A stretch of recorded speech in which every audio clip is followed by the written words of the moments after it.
Tales of Estolia by Sashina Kerfman. Volume 1.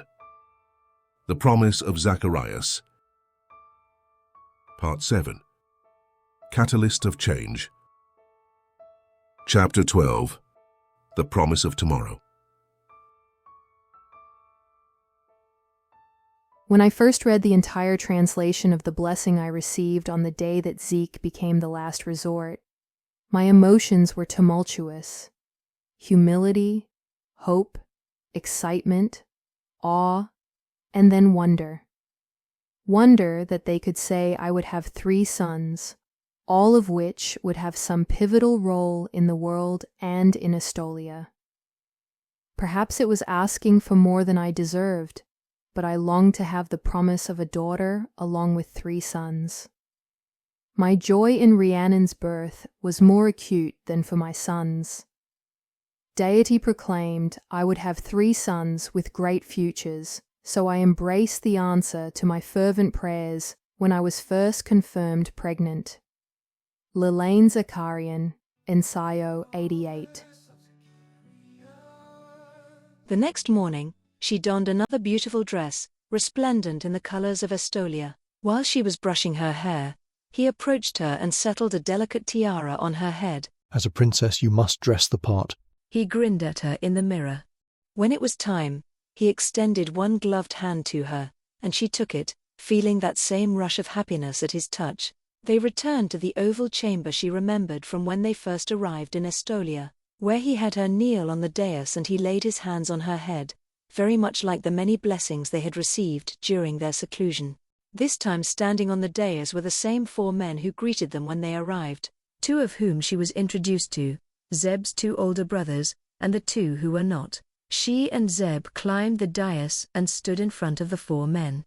Zeb pulled her to stand in front of him, and he settled one hand over her abdomen, his other arm wrapped around her just beneath her breasts, holding her close. Nico stood wearing his elaborate robe, looking somber. All the men were dressed in, she guessed, the full regalia of their office and station. He stood slightly forward of the other men.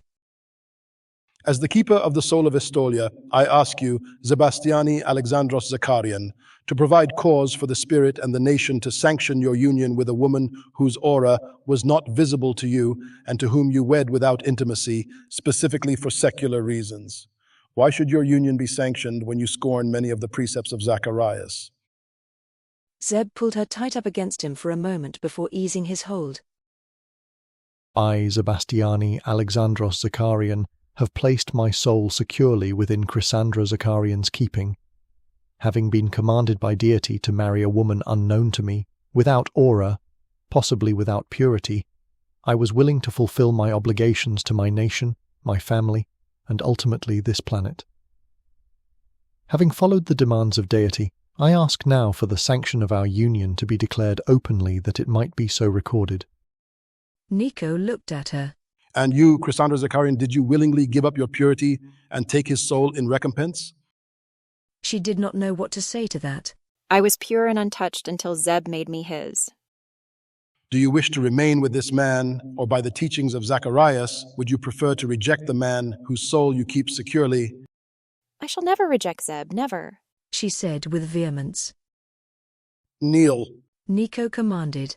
Caris knelt on the pillow, recalling yet again the first time she was in this oval chamber. This time it was not her husband's hands on her head, but Nico's, and a second set of hands. She could feel Zeb's hands on her shoulders. The blessing was in the Estolian dialect. She would receive a translation. If she tried very hard, she might understand some of what he was saying. Instead, she chose to feel the moment, absorb the spiritual impact of his words. When he finished and Zeb helped her to her feet, she was now Estolian. In her heart and soul, she embraced the faith. The peace that washed over her was different than the peace that came with touching Zeb. This was deeper, more profound. She was not sure if deity was what she was feeling, but she was certain of one thing. Being with Zeb, keeping his soul, loving him was her true destiny.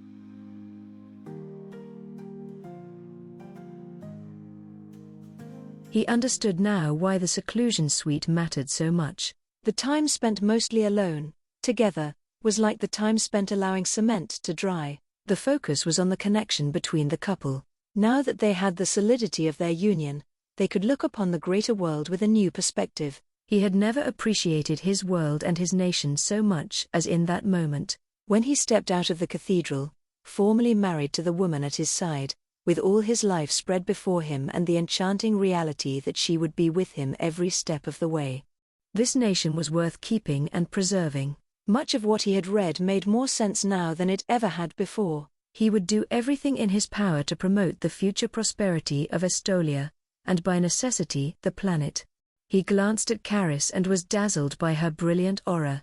It was blinding in its intensity, shimmering with the purity of her soul, and entwined within, he could recognize the substance of his own soul.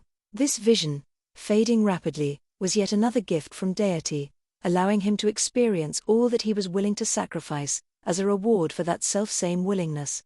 Caris looked at him, and he thanked everything within himself that he was gifted with this woman. She was everything any Estolian would want. She gave him the courage to continue listening to the guidance of the spirit, so he could fulfill his destiny as the catalyst of change and somehow save the planet.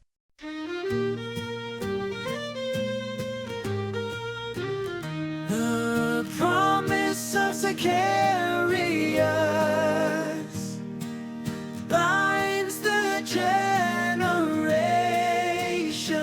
to one goal, one soul, one objective.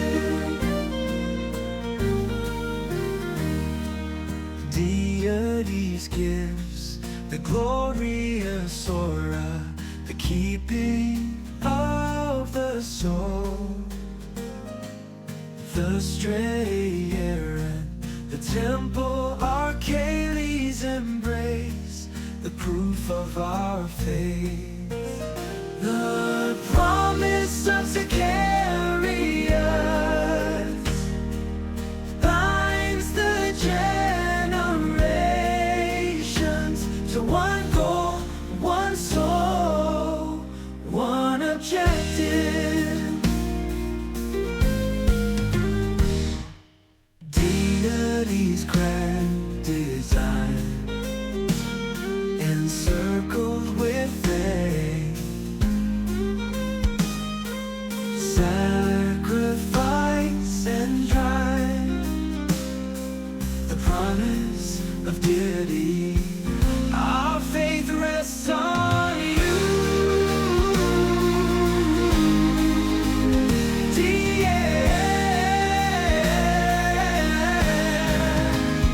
Deity's grand design, encircled with faith, sacrifice and drive, the promise of deity.